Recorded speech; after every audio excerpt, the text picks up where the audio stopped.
جو آنے والے بیانات ہیں ڈونلڈ ٹرمپ کے اور ایرانی صدر کے، اس سے تو دیکھ کر ایسے لگ رہا ہے کہ شاید کچھ بڑا ہونے جا رہا ہے، اور اگر واقعی کچھ بڑا ہونے جا رہا ہے تو وہ نہ صرف ایران کے لیے بلکہ جو اس کے آس پاس دیگر ممالک ہیں ان کے لیے بھی کس حد تک خطرناک ثابت ہو سکتا ہے؟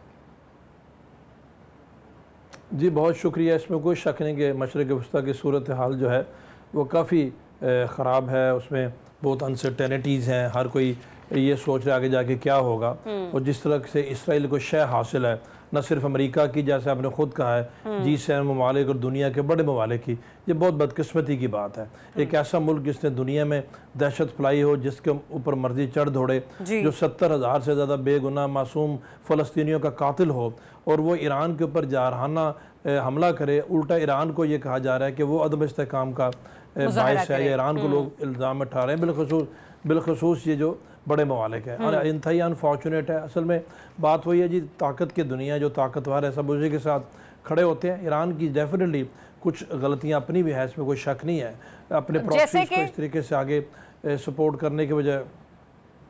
جی بریگیڈیئر صاحب، ان غلطیوں کے حوالے سے جاننا چاہیں گے، آپ کس قسم کی غلطیوں کی طرف اشارہ کر رہے ہیں؟ میں یہ کہنا چاہ رہا ہوں کہ پاسٹ میں گزشتہ 15-20 سالوں میں جو پراکسیز کو پروموٹ کیا گیا وہ نہیں کرنا چاہیے تھا. اپنے ملک کی ترقی کے اوپر، اپنی دفاعی صلاحیت کے اوپر، اپنے عوام کی فلاح و بہبود پر زیادہ توجہ دینی چاہیے تھی. بہرحال وہ تو بھی پاسٹ کا حصہ ہے، وہ تو ہو گیا. آج اگر ہم دیکھیں تو ایران جارے نہیں ہے. ایران کے خلاف جاریت ہوئی ہے. ایران جو کچھ کر رہا ہے اپنے سیلف ڈیفنس میں کر رہا ہے. اور میں پہلے بھی کئی دفعہ کہہ چکا ہوں کہ ایرانینز ایک بڑی ڈٹرمنڈ نیشن ہے. ان کے اپنی ہسٹری ہے.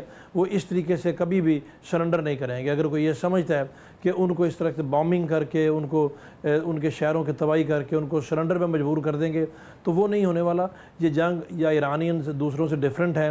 ایران کی پوری قوم اپنی بریگیڈیئر صاحب، اس میں تو کوئی شک نہیں، جس طریقے سے ایران نے بھرپور جواب دیا ہے اس سے ایسے لگ رہا ہے کہ ایران فلسطین نہیں ہے، یا ایران کوئی ایسا ملک نہیں ہے کہ جو اسرائیل کے لیے یا کسی بھی اور دیگر ممالک کے لیے ترنوالا ثابت ہو سکے.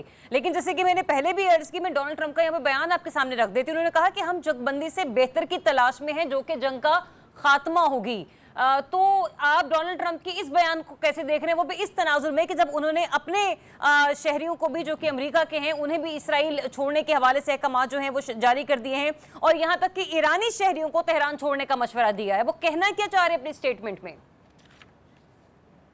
وہ ایران کو بیسیکلی کورس کرنا چاہ رہے ہیں کہ ایرانین سرنڈر کر دے، اور امریکہ کی جو سپانسرڈ ڈیل تھی جس پہ مذاکرات بھی ہوتے رہے ایران کے جوہری پروگرام کے بارے میں، اس پہ ڈیل کر لیں اور اس کے بعد جنگ ختم ہو جائے گی. یہی ایک ان کی منطق ہے. وہ کہتے بھی چلے آ رہے ہیں. دوسرے لفظوں میں ایران کو ڈراتے دھمکاتے بھی ہیں کہ آپ کو بہت نقصان اٹھانا پڑے گا، آپ کے پلے کچھ نہیں بچے گا. اور اتنا نقصان اٹھانے کے بعد بھی اگر آپ نے معاہدہ ہی کرنا ہے یا آپ نے سرنڈر کرنا ہے تو بہتر ابھی کر لیا جائے. یہ دو مقصد ہے. اس میں کوئی راکٹ سائنس نہیں ہے. بڑی بات کلیئر ہے. لیکن میں جو بات کر رہا تھا کہ ایرانینز ڈیفرنٹ نیشن ہے. دیکھیں، ایران کے پاس جو لوز کرنے کے لیے کم ہے، اسرائیل کے پاس لوز کرنے کے لیے بہت زیادہ ہے. ایک چھوٹا ملک ہے، کیجولٹی سینسٹیو ہے. اس کے چند ایک شہر ہے، جب ان کی 2 بندرگاہیں جب وہاں پر تباہی ہوگی. ایران تو ایک بہت بڑا ملک ہے. ایران تو رقبے کے لحاظ سے اسرائیل سے کئی 100 گنا بڑا ملک ہے. تو اسرائیل کے پاس لوز کرنے کے لیے زیادہ ہے. اسرائیل کی تباہی زیادہ ہوگی، ہو بھی رہی ہے. ایرانینز کے جو بھی اثاثے ہیں، جو بھی ان کے ایسٹس ہیں، وہ پورے ملک میں پھیلے ہوئے ہیں. اور تہران صرف ایک شہر نہیں ہے. وہ دوسری بات ہے کہ جو کہ دونوں ملکوں کے دوران جو کہ زمینی فاصلہ زیادہ ہے، اور اسرائیل کے پاس لیٹسٹ ٹیکنالوجی امریکہ کے دی ہوئی، تو ظاہر ان کے ایئر اٹیکس بھی زیادہ مؤثر لگ رہے ہیں، ان کے میزائل بھی زیادہ ٹارگٹس ہٹ کر رہے ہیں. بٹ جواب تو ایرانینز بھی دے رہے ہیں. اس سے مسئلہ کا حل نہیں ہو سکتا. مسئلہ حل ہونا ہے بات چیت سے.